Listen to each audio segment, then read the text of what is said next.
Hey there, good evening. Wednesdays at the Well. Tonight is going to be a little bit different. One of the things that I hear people talk about a lot, and one of the questions that comes up every now and then is about Bible translations. And, a lot of people like to start reading Bible plans towards the beginning of the year.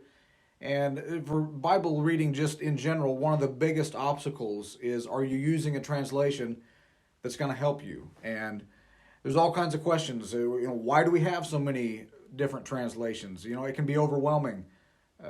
Can we trust the different translations? There's a lot of stuff on social media about certain translations that are bad, and so which one is the best? And I'm not going to promote any certain translation, and I don't want to get too much into the weeds on things, but really just want to help you find a translation that's best suited for what you're trying to do, and bring some clarity where there may be some confusion.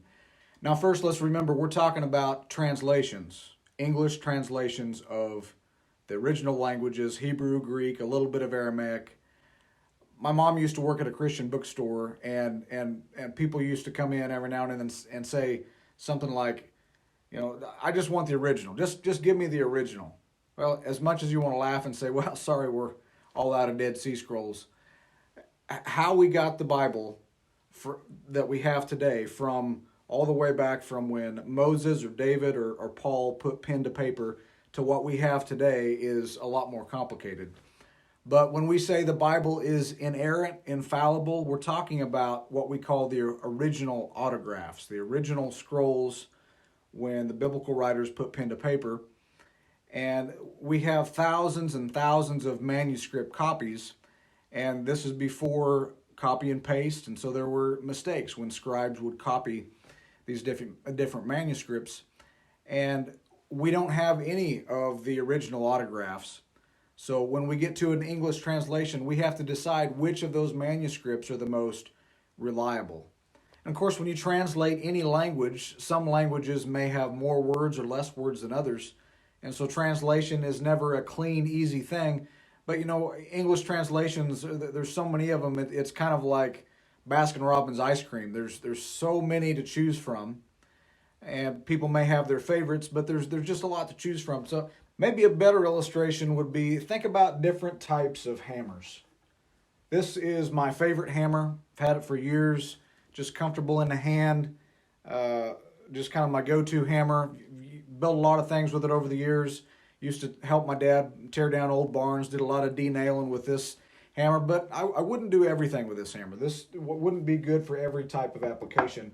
This is also a hammer, and it has a different purpose than that other hammer. I wouldn't use it to drive nails or pull nails, but it would certainly drive a stake into a ground or do something, move a lot of material. Uh, this is my great grandpa's brass hammer.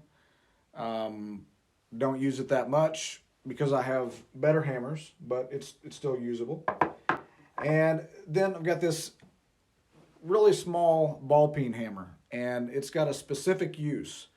And a lot of people probably haven't ever seen a ball peen hammer that small and wouldn't know what it's for. But this is for delicate work, like making gaskets, maybe for a carburetor or something, or maybe quart gaskets, and making those, shaping those. And it's for precise, delicate work. And I wouldn't want to use that big hammer for that kind of work. And then you have broken hammers. This has a head that's loose, would be dangerous.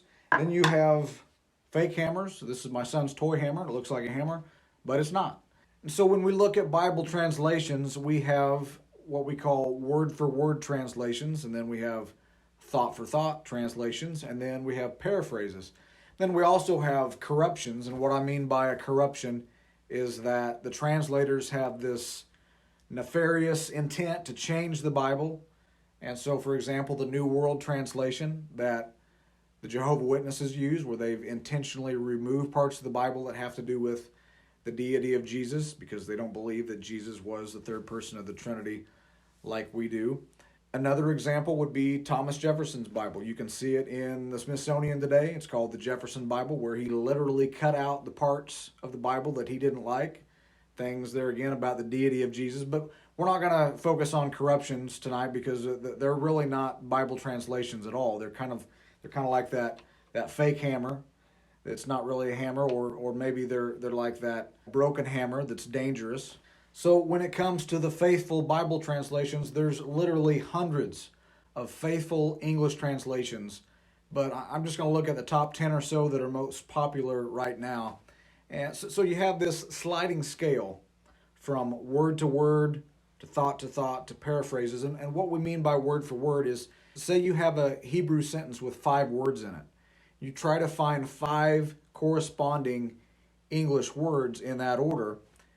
And that's not always possible. And sometimes when you do that, it comes out clunky. And so then a thought for thought translation takes that same sentence, maybe scrambles the word order a little bit so that's not so clunky. And maybe you don't have that word order accuracy, but you're getting the main idea or the main thought of each verse. And then a paraphrase is simply a paraphrase. It's not trying to be precise. They're just trying to make the Bible relatable to today. So before we quickly go through each of these, when it comes to which translation is best, what are you trying to do with it? Do you want something that's going to be precise to study with, or are you just trying to read large portions of Scripture where you want the translators to do a lot of the interpretation for you? It's going to be a big part of choosing the right translation for you. So there's parts of the Bible like the Psalms or the Song of Solomon that it's using this poetic imagery, this artistic language, metaphors, and if you try to use a word for word translation, sometimes you're going to miss some of that artistry. And paraphrasing the Bible is okay, you're getting the main point across, but there's others that say, well, Jesus said that not a jot or a tittle would go unfulfilled, and so don't we need accuracy? Well, sometimes yes. If you're drafting a legal document or a contract, you would want that language to be precise because those words have a specific meaning, and it's these little tiny changes may make a huge difference. So going through each of these, on the far left we have the New American Standard. Now, professors and academics from nearly every denomination would agree that this is one of the most reliably unbiased word for word translations. Some people have trouble with it because it's so word for word that it becomes clunky. And they just did an update in 2020, and some of the changes, in my opinion, make it a little bit less word for word. So if that's what you're after, I'd suggest that you try to find the 1995 version. Then you have the English Standard Version. This is my favorite translation for study and teaching because it's still a word for word, but it tries to also be a little bit more readable. And it's got that same kind of flow to it as the Old King James that a lot of people are used to, but without all the outdated Elizabethan English. They also by far have the most options for different types of Bibles. If you're looking for a certain size or font size or layout, they have tons of options through Crossway. A lot of nice Bibles for very cheap. Again, I'm not trying to promote any one translation, but for me, deciding between the New American Standard or the ESV for a word-for-word translation, the ESV, to me, has a far easier flow to it. Then you have the King James, and the King James from 1611 all the way up until the last 100 years or so was really the only translation that was available. It was a gift to the church because prior to that, the Bible wasn't easily accessible to the common man.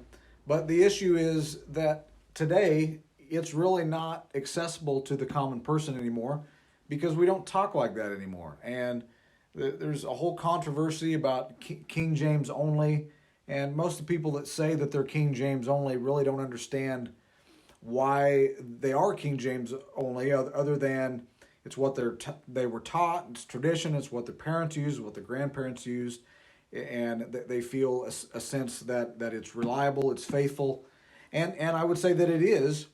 And hey, I was raised with it too, and if the King James is your favorite, that's great.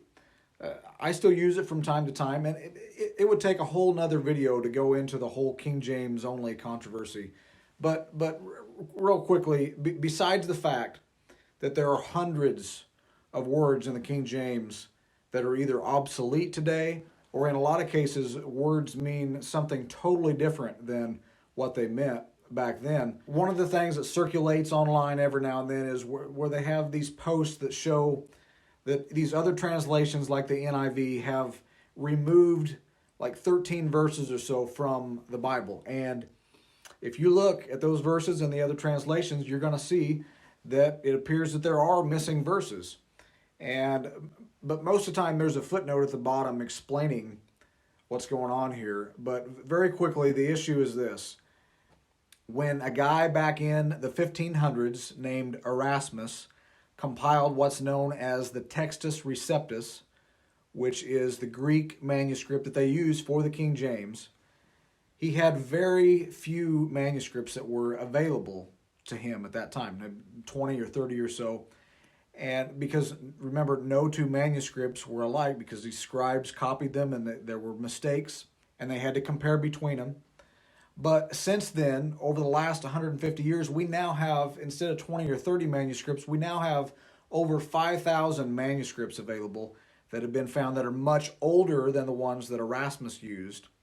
And in those older manuscripts, those 13 verses aren't there. And so if you're basing a translation on the oldest manuscripts, which seems to me like the most reasonable thing to do, it's not that those verses were removed. It's simply at some point a scribe by mistake added those verses into what we see as the King James. Because remember, Matthew, Mark, and Luke are so similar that it may have been that a scribe is trying to do something from memory, and when they're trying to copy something out from memory, they add a verse by mistake that was actually, they're trying to do Matthew, but they're actually thinking of Luke.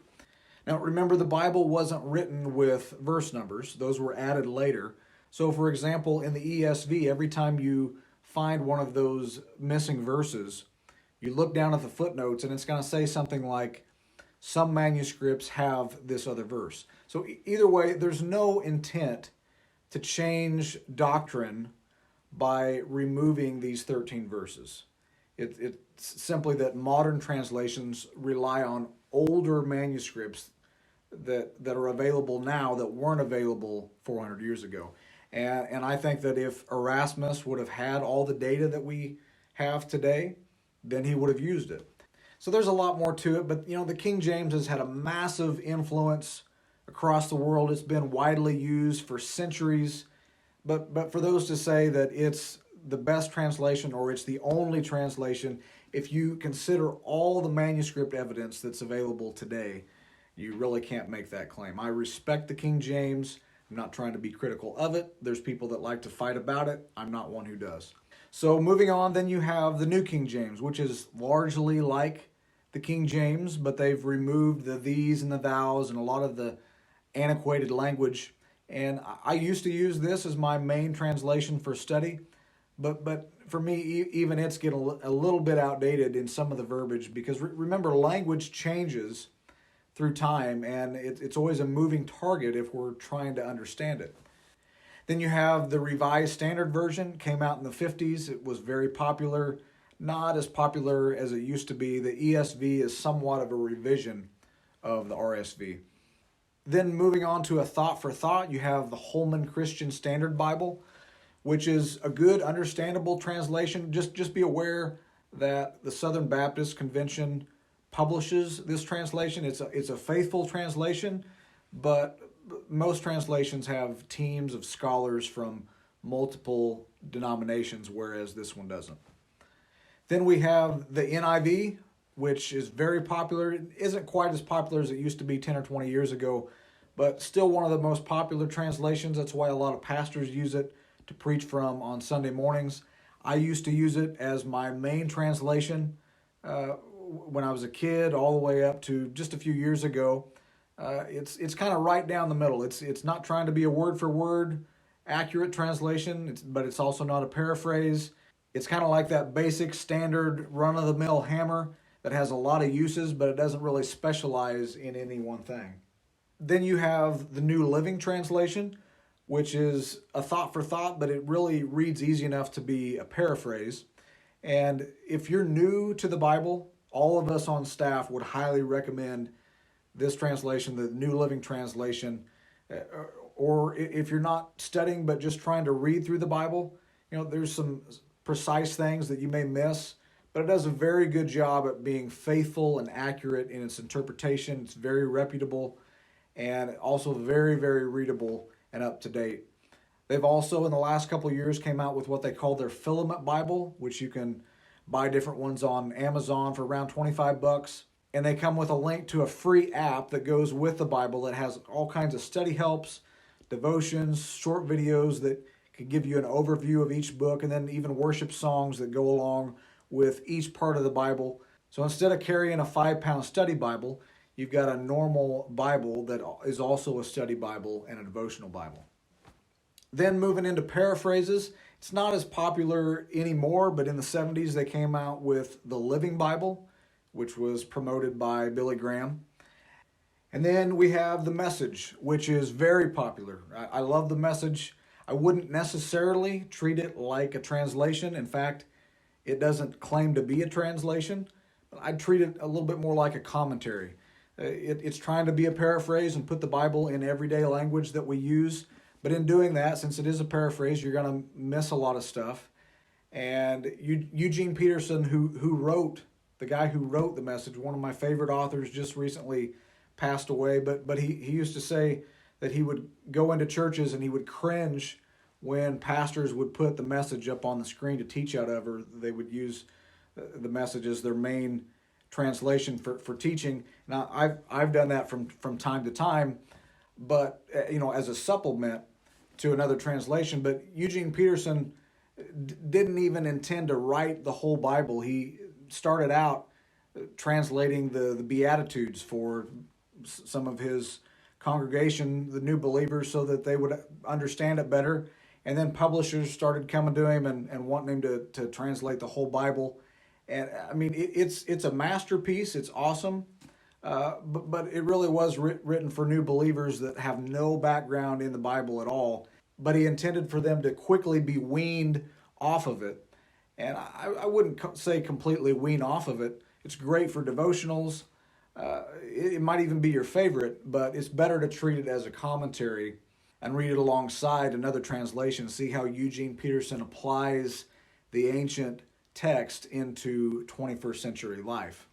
Now, remember, the farther you move to the right side of the scale, the more you're having someone else do the interpretation for you. And that might be okay if you're reading large parts of the Bible, but not necessarily for study. I also want to mention another paraphrase that's new. In fact, it's only been released in the New Testament so far. It's the Passion Translation. And it's got a lot of good endorsements from very famous charismatic pastors. But I would caution you with a couple things with it. And I wouldn't call it a corruption, but just beware that there's some issues.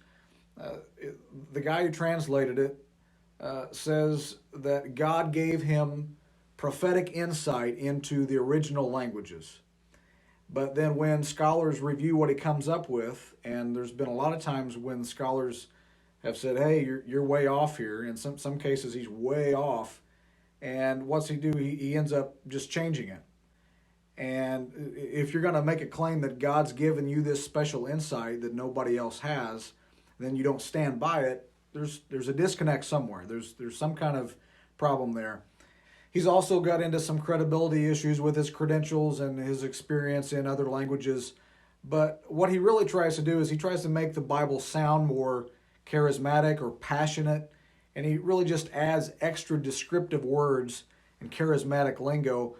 My opinion is the Bible is charismatic enough on its own and passionate enough on its own. We really don't need to add to it or make it sound more Pentecostal for it to be Pentecostal. Let it be what it is. And again, I wouldn't call it a corruption. I'd just be aware of those things. And there's a lot more that we could say about Bible translations, but here's the bottom line. There's many good English translations. You may have a favorite, but no one translation is going to do everything. The more the merrier, I would say. I would suggest using one translation for reading. I highly recommend the New Living Translation. Then find maybe a word-for-word translation for study. Maybe the New American Standard or the ESV or the New King James. And then the Message is great too, especially for devotional reading and as a commentary. We're blessed to have so many Bible translations to enjoy, not to fight over, but to learn from and grow from. And the simplest way of saying it, the best Bible translation is the one that you're going to read. And if you have any questions, reach out to me or any of us on staff. We'd love to help you, just because at the end of the day, you need to be a self-learner, a self-feeder. And listening to a 30-minute sermon on Sundays or a video on a Wednesday night is not going to feed you. We want to make sure that you have the tools to help you grow in the knowledge of who God is and what He's calling us to do. Blessings.